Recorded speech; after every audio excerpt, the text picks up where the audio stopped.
AICC ಅಧ್ಯಕ್ಷ ಮಲ್ಲಿಕಾರ್ಜುನ್ ಖರ್ಗೆ ಹೇಳಿಕೆ ವಿವಾದ ಬಹಳ ದೊಡ್ಡ ಮಟ್ಟದಲ್ಲಿ ಬೆಂಕಿ ಹತ್ಕೊಂಡು ಉರಿತಾ ಇದೆ. ಈಗ RSS ಮತ್ತು ಬಿಜೆಪಿ ಎರಡೂ ಕೂಡ ವಿಷಸರ್ಪ ಇದ್ದಂತೆ ಇವುಗಳನ್ನ ಕೊಲ್ದು ಬಿಡಿ, ಇವುಗಳನ್ನ ಕೊಲೆ ಮಾಡಿ ಅನ್ನುವಂತಹ ಪ್ರಚೋದನಕಾರಿ ಮಾತುಗಳನ್ನ ಆಡಿದ್ದಾರೆ ಮಲ್ಲಿಕಾರ್ಜುನ ಖರ್ಗೆ ಎಐಸಿಸಿ ಅಧ್ಯಕ್ಷ.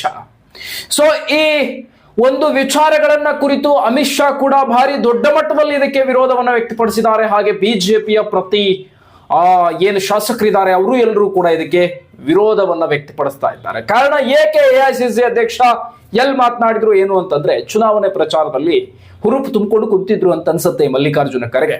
ಬುದ್ಧಿಲ್ಗೇಡಿ ಅರಿವಿಲ್ಗೇಡಿ ಇವನ್ ಏನ್ ಮಾಡಿದಾನೆ ಅಂತಂದ್ರೆ, ಬಿಜೆಪಿ ಮತ್ತು RSS ಎರಡೂ ಕೂಡ ವಿಷಸರ್ಪ ಇದ್ದಂತೆ ಇವುಗಳನ್ನ ಕೊಂದುಬಿಡಿ ಅಂತ ಹೇಳಿದಾನೆ. ಈತ ಒಬ್ಬ ಒಂದು ಅಧಿಕಾರದಲ್ಲಿದ್ದು ಜನಪ್ರತಿಧ್ವನಿಯಾಗಿ ಈತ ಮಾತನಾಡುವಂತಹ ಮಾತುಗಳ ಇವು ಪ್ರಚೋದನಕಾರಿ ವಿಚಾರಗಳ ಇವು. ಇಂತಹವು ಯಾಕೆ ಮಾತನಾಡ್ತಾನೆ ಈ ಮಲ್ಲಿಕಾರ್ಜುನ್ ಖರ್ಗೆ ಅಂತ ಹೇಳಿ ಸೊ ಈಗ ಬಿಜೆಪಿಯವ್ರ ಕೆಂಡ ಕಾರ್ತಾ ಇರೋದು.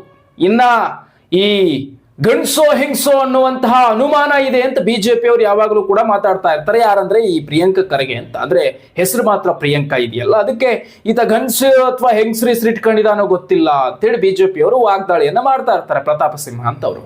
ಸೊ ಆ ಪ್ರಿಯಾಂಕ ಖರ್ಗೆ ಅಂದ್ರೆ ಅವನ ಮಗ ಪ್ರಿಯಾಂಕಾ ಏನ್ ಮಾಡಿದಾನೆ ಅಂತಂದ್ರೆ ಸೊ ಅದನ್ನ ತಂದೆಯ ಒಂದು ಮಾತನ್ನ ಒಪ್ಕೊಂಡಿದ್ದಾನೆ, ಅದನ್ನ ಸಮರ್ಥಿಸ್ಕೊಳ್ತಾ ಇದ್ದಾನೆ ಈ ಪ್ರಿಯಾಂಕ ಖರ್ಗೆ. ಸೊ ಈ ವಿಚಾರಗಳ ಆಲಿಸಬೇಕಾದ್ರೆ ಒಂದಿಷ್ಟು ವಿಚಾರಗಳು ತಿಳಿದು ಬರ್ತಾ ಇದೆ. RSS ಅನ್ನ ವಿಷಸರ್ಪಕ್ಕೆ ಹೋಲಿಸಿದಂತ ಮತ್ತು ಬಿಜೆಪಿಯನ್ನ ವಿಷಸರ್ಪಕ್ಕೆ ಹೋಲಿಸಿದಂತ ಮಲ್ಲಿಕಾರ್ಜುನ ಖರ್ಗೆ ಯಾರು? ಹಾಗಾದ್ರೆ ಈ ಮಲ್ಲಿಕಾರ್ಜುನ ಖರ್ಗೆಯನ್ನ ಯಾರು ಹೊಡೆಯೋರು, ಯಾರು ಬಡಿಯೋರು? ಸೊ ಈ ವಿಚಾರಗಳನ್ನು ಕೂಡ ಒಬ್ಬ ಸಾಮಾಜಿಕ ಜಾಲತಾಣದಲ್ಲಿ ಸಾಮಾಜಿಕ ಕಳಕಳಿಯವನ್ನ ಇಟ್ಕೊಂಡಿರುವಂತಹ ನಾವುಗಳು ಕೇಳಬೇಕಾಗ್ತದೆ.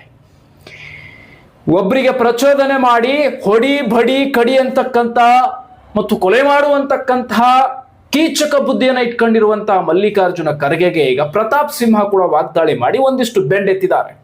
ನಿಮಗಿಂತ ಸಿದ್ದರಾಮಯ್ಯನವರೇ ಮೇಲು ಅಂತ ಆ ರೀತಿ ಹೇಳಿಕೆ ಕೊಡುವ ಮುಖಾಂತರ ಮಲ್ಲಿಕಾರ್ಜುನ ಖರ್ಗೆಗೆ ಬೆವರಿಳಿಸ್ತಾ ಇದ್ದಾರೆ. ಪ್ರತಿ ಬಿಜೆಪಿಗ ಈಗ ಕಂಪ್ಲೇಂಟ್ ಅನ್ನು ಕೂಡ ಮಾಡಿದ್ದಾರೆ. ಬಿಜೆಪಿಯವರು ಈಗಾಗಲೇ ಈ ಒಂದು ವಿವಾದಾತ್ಮಕ ಹೇಳಿಕೆಗೆ ಕೇಂದ್ರದಲ್ಲೂ ಕೂಡ ಬೆಂಕಿ ಹೊತ್ಕೊಂಡಿದ್ದು ಈ ಮಲ್ಲಿಕಾರ್ಜುನ ಖರ್ಗೆ ಮೇಲೆ, ಇಂತಹ ಒಬ್ಬ ಕಮಂಗಿ ಮೇಲೆ ಈಗಾಗಲೇ ಕಂಪ್ಲೇಂಟ್ ಅನ್ನು ಕೂಡ ಮಾಡಲಾಗಿದೆ ಅನ್ನುವಂಥದ್ದು ಕೂಡ ಬಿಜೆಪಿಯವರು ವಾಗ್ದಾಳಿಯನ್ನ ಮಾಡಿದ್ದಾರೆ. ಈ ರೀತಿಯಾದಂತಹ ದೊಡ್ಡ ವಾಗ್ದಾಳಿಗೆ ಈಗ ಮಲ್ಲಿಕಾರ್ಜುನ ಖರ್ಗೆ ಎಐಸಿಸಿ ಅಧ್ಯಕ್ಷ, ಕಾಂಗ್ರೆಸ್ನ ಮಾಸ್ ಲೀಡರ್ ಅಂತೀತ. ಕಾಂಗ್ರೆಸ್ನಲ್ಲಿ ಏನ್ ಮಾಸ್ ಲೀಡರ್? ಇಂತಹ ಉಡಾಪೆ ಮಾತುಗಳನ್ನ ಮಾತಾಡುವಂತವನ್ನೆಲ್ಲ ಮಾಸ್ ಲೀಡರ್ ಅಂತ ಕರೆಯಕ್ಕಾಗತ್ತ? ಮಾತಾಡಿದ್ರೆ ತೂಕ ಇರಬೇಕು, ಅದರದ್ದೇ ಆದಂತಹ ಒಂದು ಗತ್ತಿರಬೇಕು. ಇಂತಹ ವಿವಾದಾತ್ಮಕ ಹೇಳಿಕೆಯನ್ನ ನೀಡುವ ಮೂಲಕ ವಿಷಸರ್ಪ ಇದ್ದಂತೆ ಅಂತ ಹೇಳ್ತಾನಲ್ಲ ಈ ಮಲ್ಲಿಕಾರ್ಜುನ ಖರ್ಗೆ, ಈತ ಎಂತಹ ವಿಷಸರ್ಪ ಇರಬಹುದು ಅಂತ ಹೇಳಿ ಬಿಜೆಪಿಗರು ವಾಗ್ದಾಳಿಯನ್ನ ಮಾಡ್ತಾ ಇದ್ದಾರೆ. ಇವನ್ ಎಂತ ವಿಷಸರ್ಪ? ಹಾಗಾದ್ರೆ ಇವನಲ್ಲಿ ಎಂತೆಂತ ವಿಷಸರ್ಪಗಳಿದೆ ಅಂತ ವಾಗ್ದಾಳಿಯನ್ನ ಈಗ ಬಿಜೆಪಿಗರು ಮಾಡ್ತಾ ಇದ್ದಾರೆ. ನೋಡಿ, RSS ಅನ್ನೋದು ಸ್ವಯಂ ಸೇವಕನಾಗಿ ಕೆಲಸ ಮಾಡ್ತಕ್ಕಂಥ ಒಂದು ಸಂಘ ಮತ್ತು ದೇಶದ ಹಿತದೃಷ್ಟಿಯಿಂದ ಮತ್ತು ದೇಶವನ್ನ ಕಾಯ್ತಕ್ಕಂಥ ಹಿತದೃಷ್ಟಿಯಿಂದ ಸ್ವಯಂ ಸೇವಕರಾಗಿ ಸೇವೆಯನ್ನ ಸಲ್ಲಿಸ್ತಕ್ಕಂಥ ಸಂಘ RSS. ಅದ್ರ ಜೊತೆಗೆ ಭಾರತೀಯ ಜನತಾ ಪಾರ್ಟಿ ರಾಷ್ಟ್ರೀಯ ಒಂದು ಪಕ್ಷ, ಗಟ್ಟಿ ಪಕ್ಷ. ಕಾಂಗ್ರೆಸ್ ಹುಟ್ಟಿದ ಮೇಲೆ ಹುಟ್ಟಿರುವಂತ ಪಕ್ಷ. ಕಾಂಗ್ರೆಸ್ ಇದಕ್ಕಿಂತ ಮುಂಚೆ ಎಷ್ಟೋ ವರ್ಷಗಳ ಕಾಲ ಆಳ್ವಿಕೆ ಮಾಡಿದೆ, 70 ವರ್ಷಗಳ ಕಾಲ ಆಳ್ವಿಕೆ ಮಾಡಿದೆ. ಆದ್ರೂ ಕೂಡ ಕಾಂಗ್ರೆಸ್ ಮಾಡಿದಂತಹ ಆಳ್ವಿಕೆಯನ್ನ ಮೀರಿ ಬಿಜೆಪಿ ಹುಟ್ಟುತ್ತಿದ್ದಂತೆಯೇ ಅಟಲ್ ಬಿಹಾರಿ ವಾಜಪೇಯಿ ಬೇರೆ ಬೇರೆ ಸರ್ಕಾರಗಳು ಯಾವಾಗ ದೊಡ್ಡ ಮಟ್ಟದಲ್ಲಿ ಕಾಣಿಸ್ಕೊಳ್ಳಕ್ ಶುರು ಆಯ್ತು ಆವಾಗ ಕಾಂಗ್ರೆಸ್ ಮಕಾಡೆ ಮಲಗಿತು. ಅಂತಹ ಕಾಂಗ್ರೆಸ್ ಪಕ್ಷದ ಚುನಾವಣೆಯಲ್ಲಿ ನಿಂತ್ಕೊಂಡು ಈ ಮಲ್ಲಿಕಾರ್ಜುನ ಖರ್ಗೆ ಕಮಂಗಿ ಹೇಳ್ತಾನೆ, RSS ಮತ್ತು ಬಿಜೆಪಿ ವಿಷಸರ್ಪ ಇದ್ದಂತೆ, ಇವುಗಳನ್ನ ಹೊಡಿರಿ ಬಡಿರಿ ಅಂತ. ಹಾಗಾದ್ರೆ ನೀನ್ ಯಾವ ವಿಷಸರ್ಪ? ನೀನ್ ಎಂತ ಒಬ್ಬ ನಾಲಾಯಕ? ನೀನ್ ಎಂತ ಒಬ್ಬ ಕಮಂಗಿ? ನೀನ್ ಎಂತ ಒಬ್ಬ ಬೇಕೂಪ? ನೀನ್ ಎಂತ ಒಬ್ಬ ನಾಮರ್ದ ನಿರ್ಲಿಂಗಿ ಅಂತೇಳಿ ಬಿಜೆಪಿಯವ್ರು ಕೇಳ್ತಾ ಇದ್ದಾರೆ. ಈಗ ಬಿಜೆಪಿಯವ್ರ ಮಾತುಗಳಿವು. ಬಿಜೆಪಿಯ ಕಾರ್ಯಕರ್ತರ ಮಾತುಗಳಿವು, ಬಿಜೆಪಿಯ ಅಭಿಮಾನಿಗಳ ಮಾತುಗಳಿವು, RSS ಅನ್ನು ಪ್ರೀತಿಸುವಂತವರ ಮಾತುಗಳಿವು, ಹಿಂದೂಗಳು ಕೇಳ್ತಾ ಇರುವಂತ ಒಂದಿಷ್ಟು ಲೆಕ್ಕಾಚಾರಗಳಿವು.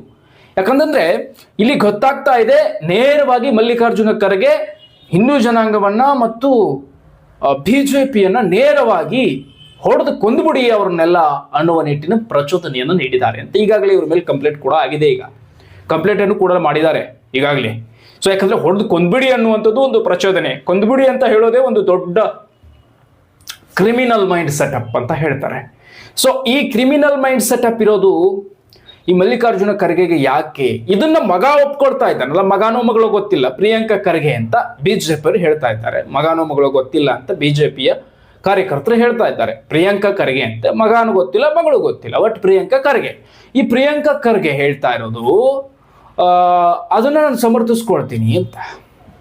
ಅದನ್ನ ಅಪ್ಪ ಹೇಳಿದಂಥದ್ದು, ತಂದೆ ಹೇಳಿದಂಥದ್ದು ಮಗನೋ ಮಗಳು ಒಟ್ಟಿನಲ್ಲಿ ಸಮರ್ಥಿಸ್ಕೊಳ್ತಾ ಇದ್ದಾರೆ ಇದನ್ನ ಅನ್ನುವಂಥದ್ದು ಗೊತ್ತಾಗ್ತಾ ಇದೆ.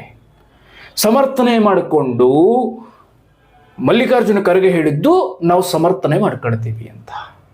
ಯಾಕೆ ಬೇಕಿದೆಲ್ಲ? ಚುನಾವಣೆ ಸಂದರ್ಭದಲ್ಲಿ ಹೇಳಿದಂತಹ ಒಂದಿಷ್ಟು ವಿವಾದಾತ್ಮಕ ಈ ಹೇಳಿಕೆ ಈಗ ರಾಜಕಾರಣದಲ್ಲಿ ಬೆಂಕಿ ಹೊತ್ಕೊಂಡು ಉರಿತಾ ಇದೆ. RSS ಅನ್ನು ವಿಷಸರ್ಪಕ್ಕೆ ಹೋಲಿಸಿದ್ನ ಮಲ್ಲಿಕಾರ್ಜುನ ಖರ್ಗೆ, ಬಿಜೆಪಿಯನ್ನು ವಿಷಸರ್ಪಕ್ಕೆ ಹೋಲಿಸಿದ್ನ ಮಲ್ಲಿಕಾರ್ಜುನ ಖರ್ಗೆ. ಸೊ ಯಾಕೆ ಬೇಕಿತ್ತು ಇವನಿಗೆ ಇದೆಲ್ಲ ನೌಟಕ್ಯ ಆಟಗಳು? ಯಾಕಿಂತಹ ಹೀನ ಮನಸ್ಥಿತಿ ಇವರಲ್ಲಿದೆ? ಯಾಕಿಂತಹ ಹೀನ ಮನಸ್ಥಿತಿಗಳು ಇವರಲ್ಲಿ ಬರ್ತಾ ಇದೆ?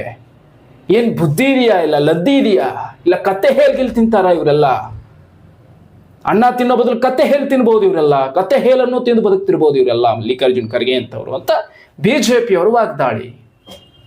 ಸೊ ಈ ರೀತಿಯಾದಂತಹ ವಾಗ್ದಾಳಿಗಳು ರಾಜಕಾರಣದಲ್ಲಿ ಶುರುವಾಗಿದ್ದು ಮಲ್ಲಿಕಾರ್ಜುನ ಖರ್ಗೆಗೆ ಆಪತ್ತು ಬಂದಿದೆ. ಕಂಪ್ಲೇಂಟ್ ಕೂಡ ರಿಜಿಸ್ಟರ್ ಮಾಡಿದ್ದಾರೆ ಈ ಖಮಂಗಿಯ ಮೇಲೆ ಅಂತ ಹೇಳಿ ಬಿಜೆಪಿಯವರು ಕೂಡ ಹೇಳ್ತಾ ಇದ್ದಾರೆ. ಓಕೆ, ಮತ್ತಷ್ಟು ಮಲ್ಲಿಕಾರ್ಜುನ ಖರ್ಗೆ ಮೇಲೆ ಏನೇನು ಆರೋಪಗಳಿದೆ ಅನ್ನುವಂಥದ್ದನ್ನ ಮತ್ತಷ್ಟು ಬಯಲು ಮಾಡ್ತಾ ಹೋಗ್ತೀನಿ. ಮತ್ತೊಂದು ವಿಡಿಯೋದಲ್ಲಿ ಸಿಗ್ತೀನಿ.